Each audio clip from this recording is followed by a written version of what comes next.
In this episode, we travel to a mine outside of Nova Scotia, visiting a phenomenal site found in the province of Newfoundland. To be more specific, we're heading to very near to St. John's, the capital city of Newfoundland, to an island found in Conception Bay called Bell Island. For those of you who haven't seen the previous episode, we recommend you go to episode number 42 for the Bell Island primer. So if you've not already seen it, we recommend it because we're not covering any of that material here. It's completely up to you. So this is the fourth and final episode of the Bell Island series. In our personal opinion, kind of saving the best for last. In this one, we explore the long-lost No.1 Mine on Bell Island. Now, while the No.5 Mine is pretty well known, not many know that the old No.1 is still open. Essentially, you have to make your way over to the town dump area, which is right alongside the cliffs, dropping down again to Conception Bay. Once you're over there, if you make your way down the slope to the shoreline, almost immediately you will notice mine openings in the side of the cliff, except they've been sealed with giant concrete barriers. Now, while it may seem that you're out of luck, with a little further exploring around the point, you quickly realize there are other openings that take you right into the No.1 workings. Now, for this particular explore, it's just going to be me. The other fellows went down the shore in the other direction to investigate what looked like other openings further down. It is said that if you explore the No.1 Mine workings enough, you can go actually far enough to somehow connect into the No.2 Mine workings, and then if you go far enough in the No.2, you'll actually reach and walk out into the mine tour from the last episode.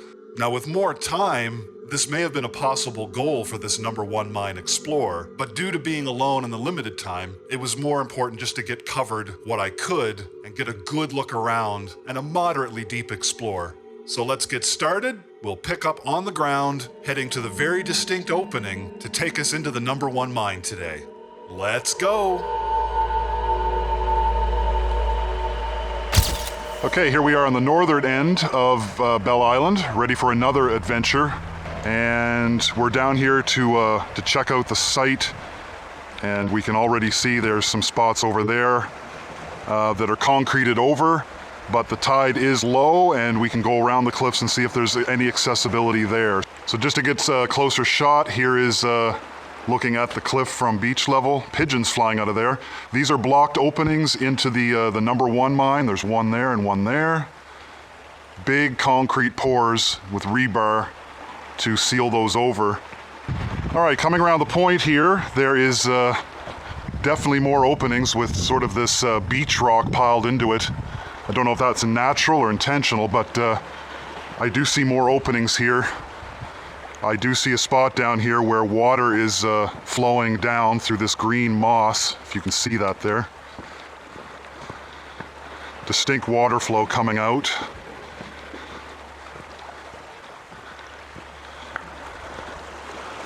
And bingo. And I can see it slopes upward, which makes sense because the iron ore bands here in the rock go uphill. And this looks to be a little lagoon that flows down into the ocean of all the water draining out of the end of the No.1 Mine back to the sea. So let's head in. Across the water puddle here, the pool in front of the mouth, and heading in, this is what it looks like. Open up the iris here. Very misty, beautiful air conditioning breeze coming out of there. There's a blockage there, but we're gonna head off here to the left and right and keep hunting. So looks are a little bit deceiving once you're in and actually look at this crack and get up. It's just like the humps in the other section from the No.5. It reveals itself, you can do a crawl up and over. So, all right, we're in. And there's the crack to the back to civilization. And I have stepped into massive room and pillar mining that is looks to be those 16, 17 foot ceilings. No.1 Mine, much wider band of ore. And this is much like the mine tour at the No.2 Mine.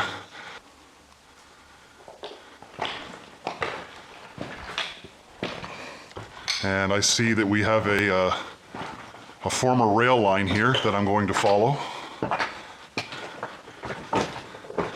There's no rails, but there's ties. And these are ballrooms at this point, I don't know. Huge, just like at the number 2. Yeah, very hazy in here. Just immense. So here's some gobbing over here. Big arch cut through here. There's one pillar, arch, and a pillar. We'll continue to follow this rail line that has no rails.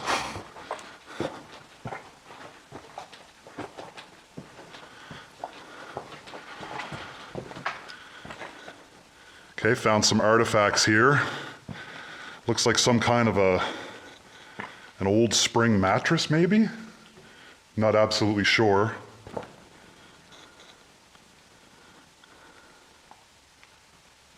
And there's a stove here next to it.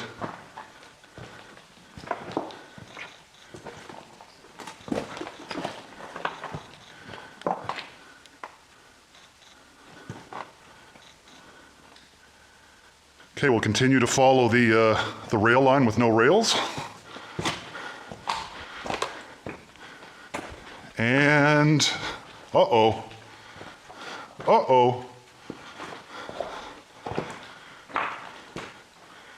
We come to a massive blockage. It just looks like everything collapsed into there.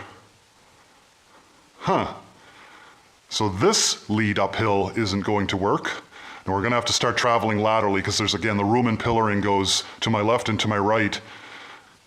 Okay, so I'm traveling laterally now, which would be parallel to the cliff and the shore. And I can see some pipes. It's got kind of a fog in here. Must be the summer humidity coming in from those openings just kind of condenses out here because we're so close to the outdoors. It is distinctly cold in here. I'd say it's probably 25, 28 degrees Celsius outdoors, and in here it's probably 5 to 8. But again, looking to our left here to see uphill if we can push any further. Here's another rail line coming up from down the hill and along here. And it goes to a big collapse and seal there as well.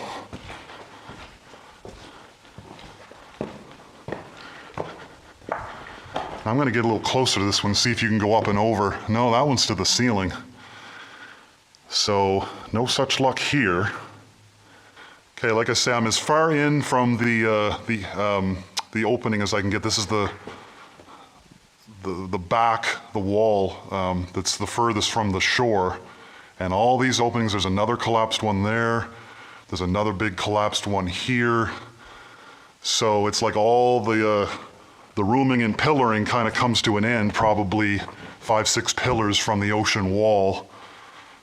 And that looks very soil-like, like it came in from the surface. But I can't express to you how much, you can see my breath. It's a little foggy and misty, of course, but just amazing in size. Just, you could have multiple underground parking lots in here. Spans of a good 40 to 50 feet between pillars. Okay, there's a big fill there coming through. There's a pillar. There's the open spot that should be open, another pillar. But again, it's just, and that's all soil. There's not even much rock in that, and there's a weird, strange black seepage coming out from under that pile that flows downhill here below my feet. But yeah, these are huge fill-ins, just huge, because that must be a good, probably 15 to 20 foot wide by 15 foot tall opening that should be there. All of these are along the back wall. So I'm going to follow a lateral rail line here that goes parallel with the beach. Oh my goodness, there's an actual horseshoe left here. And that would be an original, folks. off a horse that walked in here well over 100 years ago. Well, that's interesting to find. Now this just keeps on going, so I'm just going to follow this rail line, because this mine does go very wide. It may not go deep into the island, and maybe it really didn't. Again, I can check the maps later, but it definitely goes wide and inside the cliff down the coastline. So, and we're heading towards the number 2 in the direction I'm walking. So, wow, this is just massive in here. I know I keep saying that, but it's true.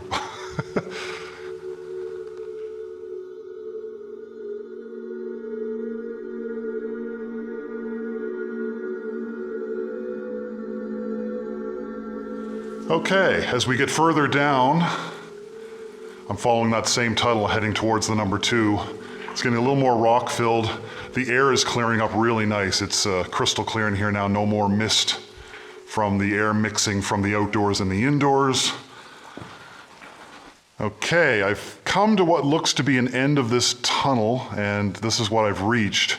Now the wall is a bunch of pillars with collapses at the end of the tunnel, where looked like the main tunnel that I was on. So we'll just poke around here. Now I have to walk downhill again towards the beach direction and see where we might have something punching through further towards the number 2.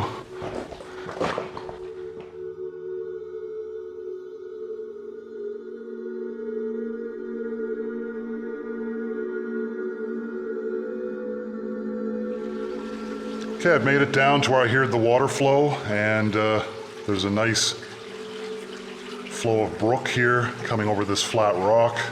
There's sort of a wooden wall or a berm here, and I'm in another lateral tunnel that goes parallel to the cliff, and again that one continues down into the distance further than I can see. So again, one of these must connect all the way over to the number 2, because we've been told you can come from the number 2 at the number 1 mine over here and walk and get all the way to the number 2 where people are actually having the tour. And I do find that down here the water's starting to pool, so I think we're down as low as we can get. That looks like, I'll go down there closer and show you. Okay, just to let you see, we're down at the bottom. Everything behind me is uphill and going inland. This is facing exactly that wall. To punch through that wall would be to go out onto the beach. And we are down, I think, as low as we can get. We've got tons of this muddy sediment, and we've got flooded room and pillar down there going to the ceiling, and you can see the ceiling sloping to the right. We're kind of at that situation that we saw that they reach in the number 2 mine tour, where the water just comes up to this particular level and naturally fills it and doesn't come much higher, and there's really not much more you can do. And here's that, there's the wooden wall up there that I was behind just earlier, and here's that water flow coming down. And just to give you the money shot here, I took a little walk over just to show you down that set of room and pillar, just to give you an idea of what it looks like down in there. I'm shining my torch down. There is the shot of the water going to the ceiling in that tunnel there, right between those 2 pillars. And that's where you could head in here and dive, and you'd be going down into 17-foot ceilings and all the way down into the other workings that are below the water here. So this happened, of course, in the number 2 mine tour, and here we are at the number 1, and the same thing starts to happen here down at the lower room and pillars. And just heading up the smooth rock slope here, where all of the water is flowing down from that wooden wall, there's evidence of little critters, little footprints, look kind of raccoony, making their marks in the mud. So there are actually animals down in here potentially roaming around in the dark, which I haven't met any yet, but I'm sure they're steering clear from my voice. And I just find it amazing that they'd be in here. They'd crawl up over that wooden wall. Maybe they come down here to get some clean water to drink, because that looks like clean fresh water, with very high mineral content, by the way.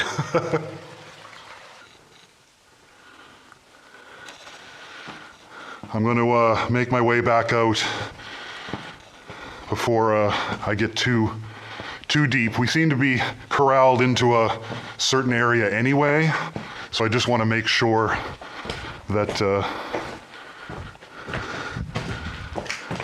we can make our way back out. All right, you know you're getting close to the entrance because we're back into fogland, where everything is foggy. I can actually feel the humidity from outside, definite temperature change.